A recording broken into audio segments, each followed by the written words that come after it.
My name is Luis Alejandro Martinez Flores. I go by Alejandro. And I'm originally from Venezuela. I'm a graphic designer. I live in Brooklyn, and I started designing Fluffy Dragons almost 3 years ago. And Fluffy Dragons is a betting bluffing game that takes between 15 to 25 minutes. I've been working on this for almost 3 years. The Kickstarter will be on June of this year. And yeah, it can be played between 2 and 5 people. It's time for an adventure in the worlds of user experience and game design. On Level 4 of the Design Thinking Games podcast, join old school UXers and aspiring game designers Michael Schofield, Tim Broadwater, and an array of quirky characters from pixelated heroes to mischievous NPCs in search of the ultimate player experience.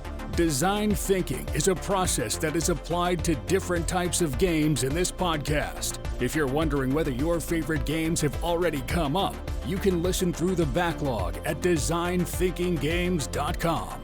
Now, Rapid Protobot, fire the design thinking laser.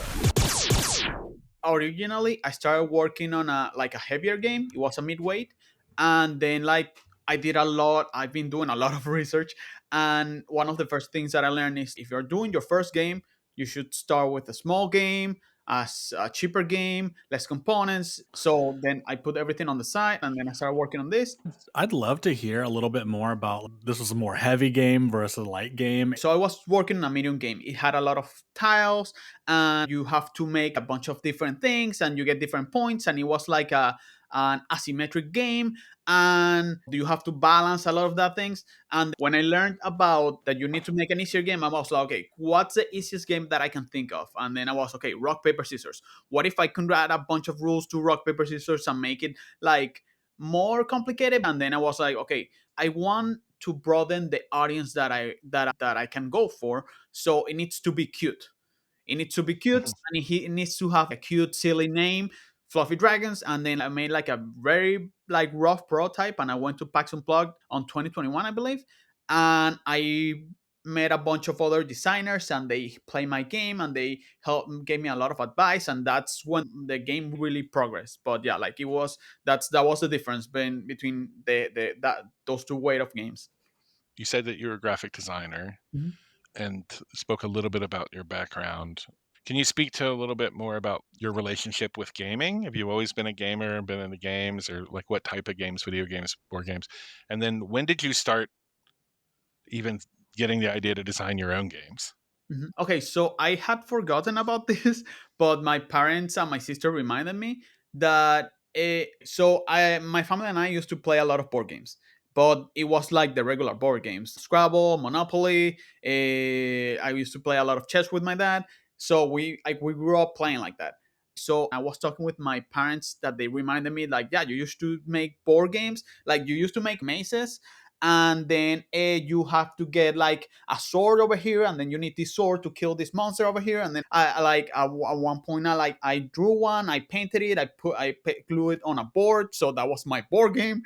And then later on, when I met my girlfriend, she introduced me to a few new games. She introduced me to Blockus, a Blank Slate, Code Names, Secret Hitler, Cash and Guns, and a bunch of other different games. And then on 2021 was when I decided, okay, I had lost my job in 2020. I was unemployed for a very long time. I literally, my whole department got laid off a week before the lockdown began, and then no one was hiring for the longest time. So yeah, I was looking for something to do, and then I was looking to some Kickstarters that were doing well, and then I was like, okay, I'm gonna design a board game. And then I started working on the other one, and yeah, I think I was working on that one for 2 or 3 months. I researched a lot, and then I saw the video where I should make something smaller, and then I took a pause for a month or two, and then I was okay, I need a new direction. And then that's when I came up with Fluffy Dragons. Where did you hear that, or who said that? Yeah, I think I think the first person where I saw that was with Edo from Pencil First Games. He has a whole YouTube channel where he talks about his Kickstarters, what he did different from the last time, and he has done a lot of Kickstarters. And his point was mainly you are a new person in the industry. Nobody knows who you are. They don't know if they can trust you. So it will be easier if you tell them to pay something cheaper than if you tell them to pay something much more expensive. and that also in Yeah. storaging. If it's bigger, then it will cost more. If it's bigger and, heavier, it will cost more to ship. Then that's more headache for you. And there's just all these things, and it was just simpler to make something smaller. No, it totally makes sense. And one thing that I feel like we knew theoretically, but didn't really feel deep in our bones is, of course, the more complex game you make, after you design it and after the mechanics are weighted well, then you have even more work to do producing it and like creating the box and designs, and the difficulty and subsequently the cost of that goes way up. It's the same like minimum viable product principles. Start something small, start something that can be really good with fewer assets. It just makes a lot of sense. Get it in front of people sooner. Yeah, all that kind of. Yeah, it's really good advice. So I have lots of questions about your first game that you said you're putting on the side, but not focusing on that. Like you said that Fluffy Dragons is a couple years old. You have TikTok posts about you play testing it at PAX Unplugged. And can you speak a little bit more about anything? What was the playtesting experience like for you? Did you get some gut punches, or was it, oh, this makes sense? And because I feel like the one thing I do agree upon that I think most of our guests and listeners know is that play as much as possible. And some people will think 100. Until you've done 100, don't do it. Just curious about your experience with that. The thing is that since I've been working this for so long, we have play tested it with a lot of people. I'm not entirely sure the number anymore, but I know that it's past 400 play testers. Oh, Uh, wow. and yeah, we started on PAX Unplugged on 2021. On the following year, I believe we went to 5 different conventions. Oh, That wow. was a lot of money, so we didn't do that last year. We were like, yeah, okay, that we're not doing that again. Yeah, last year believe we went to 3 different conventions, and yeah, this year we're maybe going to. Technically, we went to Level Up here in New Jersey. I don't know if I'm counting the big ones where we had to get a hotel and probably Of like course. flights. Pax and Plug also we gotta we can drive there, but whatever. The point is that yeah, I have played tested it a lot, and there were a few big. Mostly was when I was playing at BGG. When you're playing with other designers, sometimes they might give you a way for them to design your game the way that they would design your game, but they're not the ones designing your game. You're the one designing your game, so you cannot take the advice of every single person. Like if there are like different things Of that they course. find Yeah. a lot of problems in the game, like sure that might help, but sometimes them giving you things that they would do, then that you start thinking about what this person said, what she said, what he said. So then it's okay, that's a lot. And I got a lot of that at BGG Con, and I left the convention very like, I don't know. I was very, I don't know. I just had a lot on my mind. But then I went to PAX Unplugged where I played with mainly consumers, and then like the field changed. Like it was the feedback that I get from consumers is so almost like 98%. It's so positive,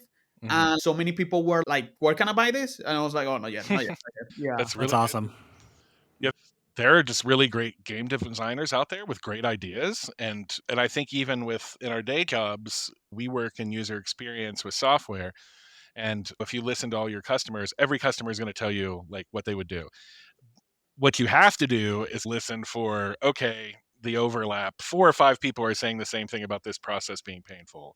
Maybe we can do that. But there is definitely just, hey, if it was me, I would make it pink. You have to pay attention to that because it could change your game, right? Yeah.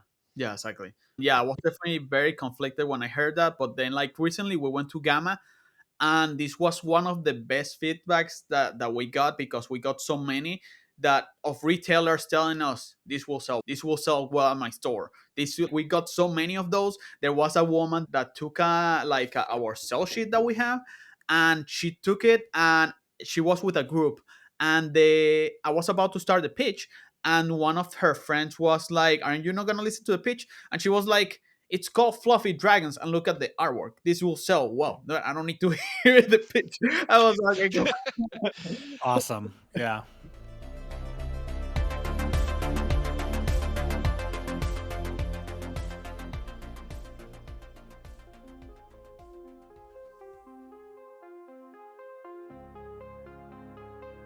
Thirst is a 2 to 4 player vampire versus vampire game of dominion in which players become powerful, monstrous, and bloodthirsty vampires.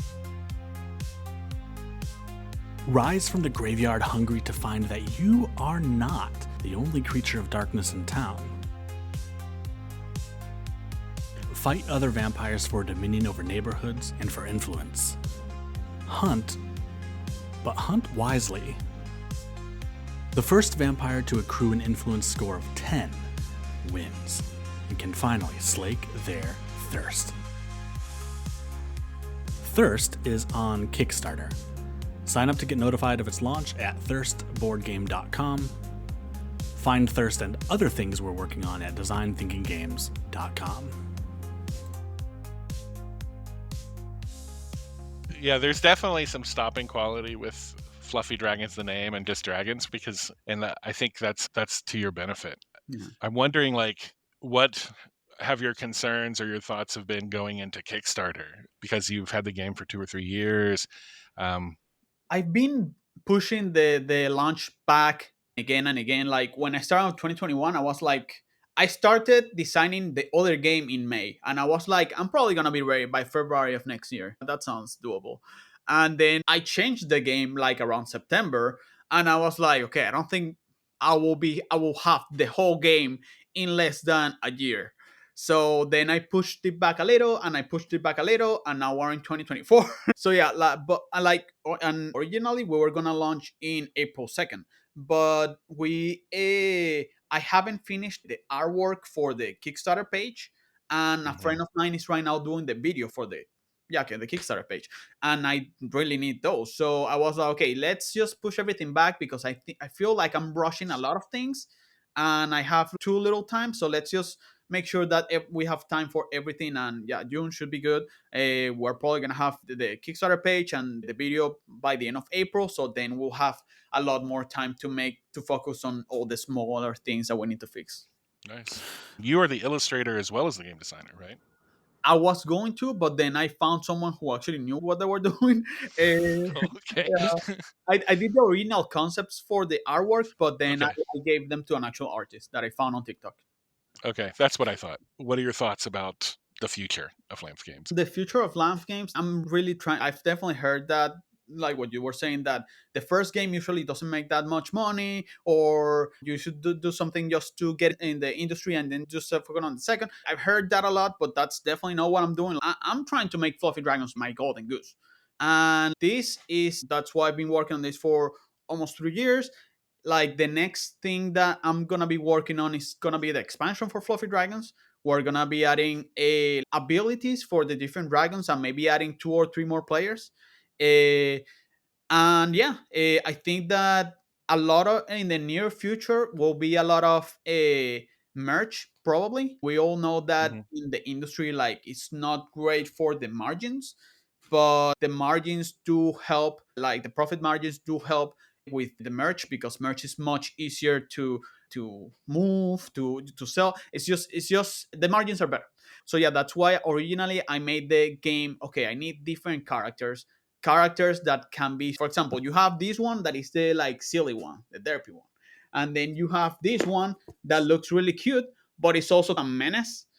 Mm-hmm. And if you see on each of the dragons has different caves, and the caves represent their personalities. But the pink dragon has a cave that is really tetric, and there's a bunch of bones, and it looks really dark. How So we cute. want the dragons to be completely different, so people will like, okay, I really like the pink dragon, and there's gonna be merch for the pink dragon if you want it. And then like that's gonna be the future for the near future. But I'm also working on that first game that I mentioned earlier, and there are also like 2 or 3 also that I'm fiddling with. But yeah, those are definitely like long-term goals.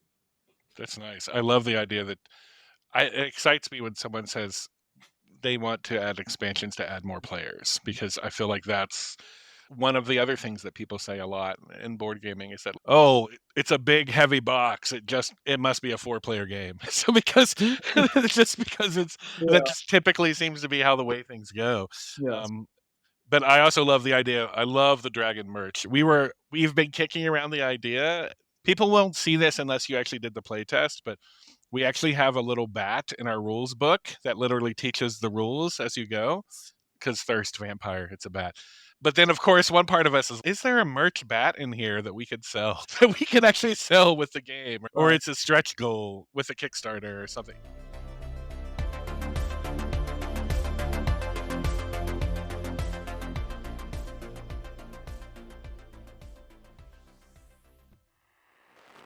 If you've stumbled onto the station, welcome back.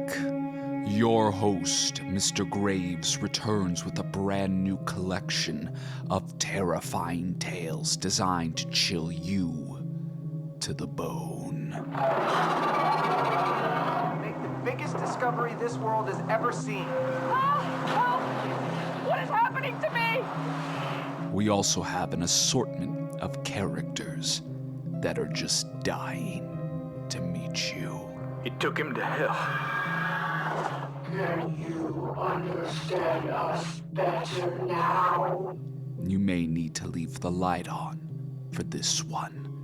Your Horror Show, Season 2, premiering on all podcast platforms May 14th. Listen, if you dare.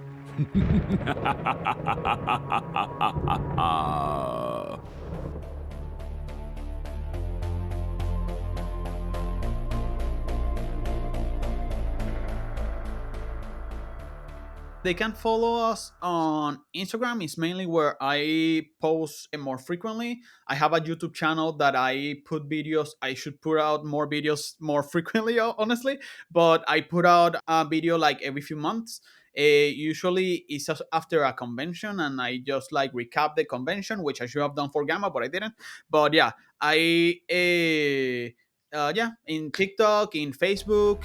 I'm pretty sure I have a Twitter, but I don't use it.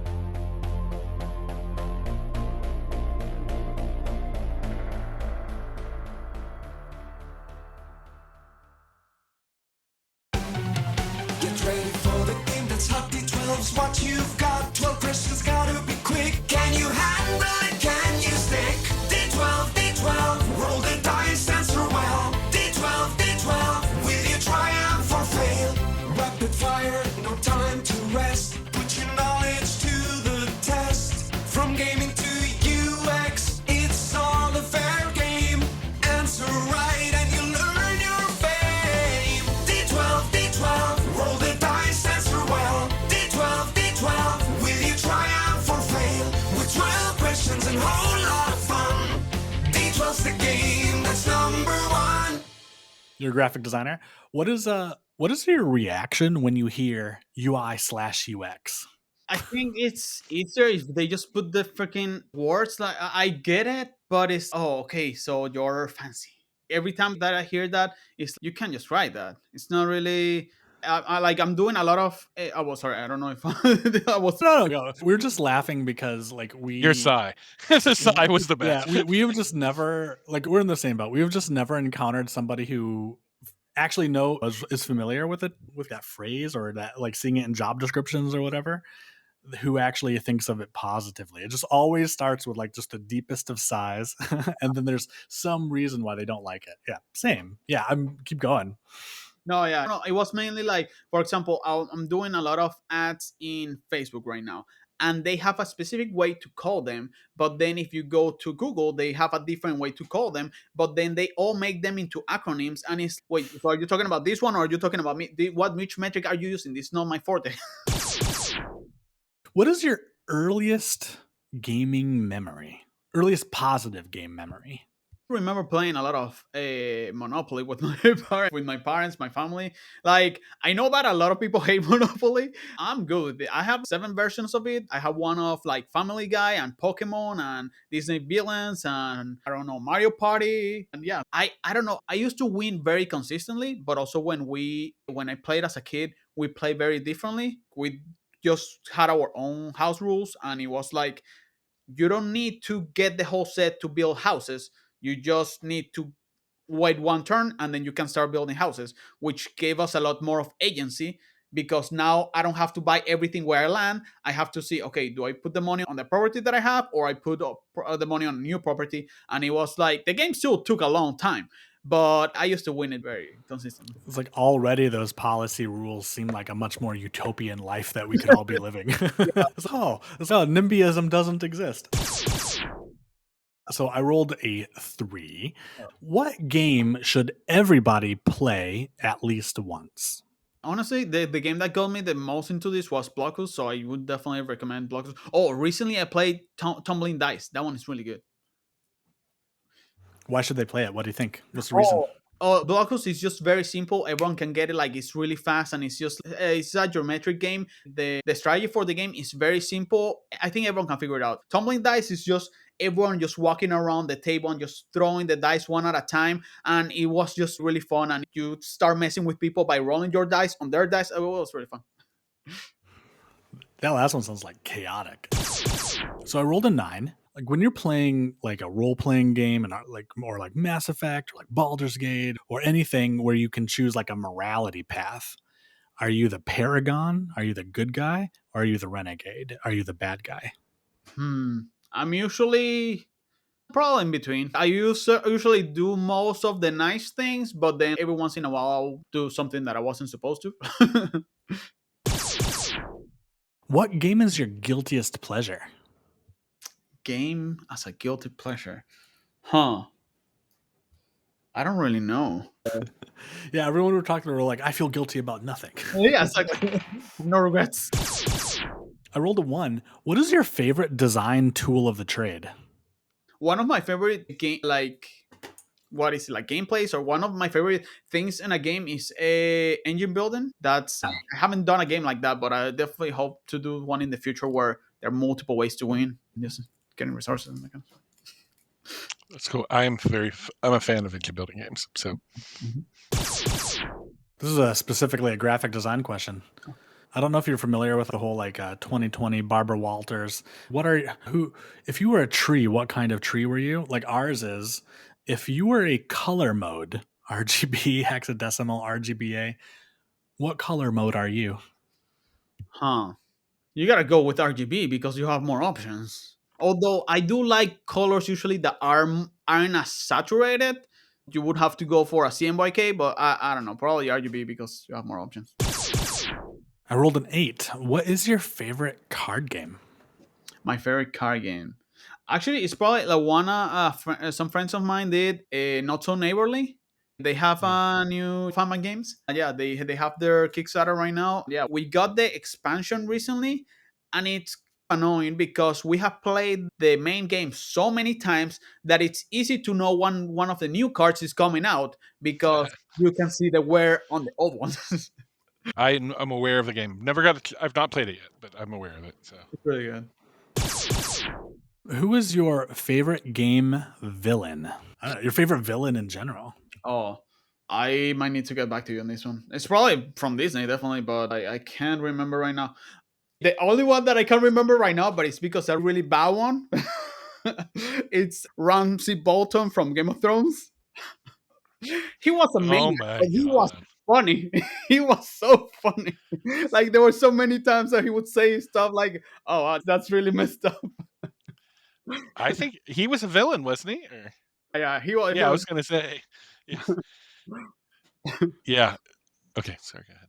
Oh, This the microphone is 5. Whoops, I just saw a bunch of like pictures of the Game of Thrones actors like 20 years ago or whatever, and everyone looks like Tywin Lannister looks, or whoever the actor's name looks really svelte or whatever, but the guy who plays Ramsay Bolton looks just as like crazy and gaunt as he does now, just like a younger version. You're like, this. It's like, how could you ever be this person's friend? It's terrifying. I feel like he looks in the face almost the same thing that what's the guy have going on from Rudy or Samwise Gamgee? Yeah. He literally has, it doesn't matter what age he is, the face is the same. I feel like Ramses Bolton has the same thing going on. I also love that those are probably like opposites of the same coin. What is the absolute opposite of Samwise Gamgee? And the answer is like Ramsay Bolton. Literally. How can I help you and Mr. Frodo and do things to get back to the Shire? And it's like, no, how can I torture you? You're my wife. And have you ever had your skin peeled off of your pinky finger before? Yeah, exactly. There was a part where he was killing one of his I don't know if he was his wife or whatever. And then the other one was like, what he was saying, you made Miranda jealous. And then the other one's like, me jealous of her. And then he was like, you can see how you have made things a little awkward here. Like, Oh all my right. gosh. What is your genre of choice? Do you like alternate history, fantasy, cyberpunk? What's your genre? Yeah, I like things like, for example, like in Game of Thrones, when like, of course, until season like 5, when it's very dark and very like grainy and just like very okay. I don't know. Like I really, generally speaking, don't like when shows are like, for example, I used to like the first few seasons of The Mandalorian, which were very like kind of slower, and but then the last ones were like, wait, there's too many things going on every season, Mhm. every episode. It's like, all right, I don't know. There's that's the type of show that I like. It's just much darker. Dark, high fantasy, story driven. Yeah. That's what I'm hearing. Okay. This is penultimate question. This is 11, the next to last. Mhm. Let's make some enemies. What is the most overrated game? Overrated games. I don't know if saying this in a podcast. This will be the title of the podcast.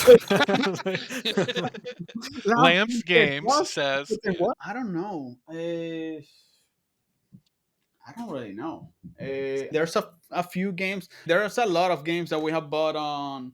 I don't even know. I don't know. So I think some people struggle with this question as well as like the other question, which is like your guilty pleasure. I think it is, what's a game that everyone's playing that you're just like, I'm not going to play it, or I'm just not into it, or it's like everyone, it's overrated. I don't get it. I Since you think like Monopoly, you may like a lot of games. So I don't know. Yeah, I think probably, I don't know. It's just a very simple game. It's just Cards Against Humanity. I Mhm. guess just put a card down and then everyone just puts a card down. It's, I don't know. Yeah. 100% overrated. 100%. Yeah. And what I'm going to hate on it for a minute. Like, what it is just, it is every like maybe they're gamers or whatever, but they're not like serious gamers. It's like every non gamers at a family get together. It's like their go to alternative game. We're like, oh, we don't want to play Uno, but I got Cards Against Humanity. And I'm like, Yeah. ah. That's literally the feeling I have. I'm like, I'd rather play Uno. Let's do Uno. Yeah. Let's play Blood on the Clock Tower. You guys think you're Oh my like, God. That is not a I played that one. I really need to play it. I did play Werewolf Gen Con, I believe. But yeah, like people were telling me just play Clock on the Blood Tower is just better. I mean, I don't know. I played it at PAX U a couple years ago. Like those registrations like go Yeah. get taken up big time, but I managed to get in, and it was really like nice because like it was beginners and there's someone there who knows that people are trying to teach you. So it was well taught. I totally dug it. I think Tim was like, "Fuck this! I hate I have these played games." it. I've played it 3 times. The first couple times I've played with were literally with people who were like, "Oh, they're a noob. They don't know what they're doing." And Yeah, I can be like and that. it was just like, to me, I don't think lying's a game, and figuring out who the liar is a game that is enjoyable for me. I do And trying to lie, and this is even for like Jack in the Box or even like Werewolf or One Night Vampire or Clock Tower. It's just I don't find. I understand bluffing's a thing and lying is a thing. I don't find that mechanic enjoyable in any way. Now, the only time that I have found it, and I've talked to Mike about this before, is if you ever play like the Thing board game. Part of the end of the board game, the physical board game that has dice and miniatures and that we're all playing collaboratively together, is there can be you have to question at the end if someone's been infected, if they're the alien or the thing or not. Apart from that, though, that's not the whole game. Yeah. Yeah. Anyways, I could go on an hour of rant on that. So. I'm a fan of it, but clearly if you don't like social deduction, you won't like Blood on the Clock Tower, but it's pretty cool. And so the lights go down, the camera slowly pans in and zooms on you. You're playing some board game and you rolled your last death saving throw and it comes up as a 1. You fail, you are dying, game over. What are your final words? I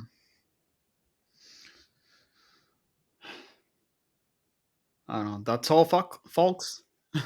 That's all, folks. I love Well, it. folks. Very simple, very good. Yeah.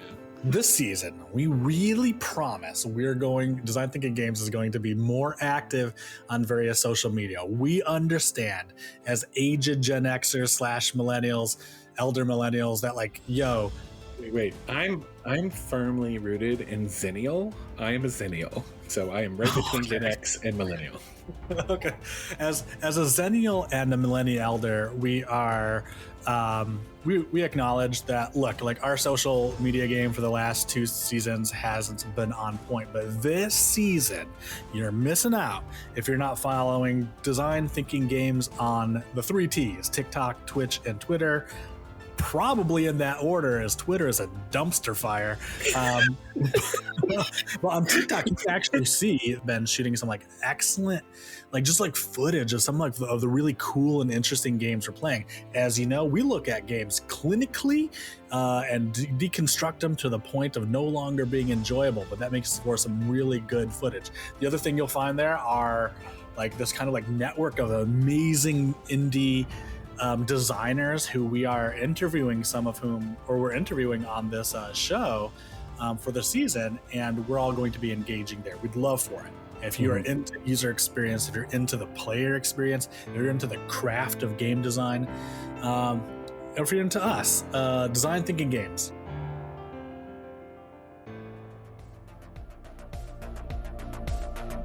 Thank you for listening and connecting with Design Thinking Games on TikTok, Twitch, and Twitter. You can also check out designthinkinggames.com to request topics, ask questions, or see what else is going on. Until next time, game on. Any final thoughts for our listeners, Rapid Protobot? Destroy. Destroy.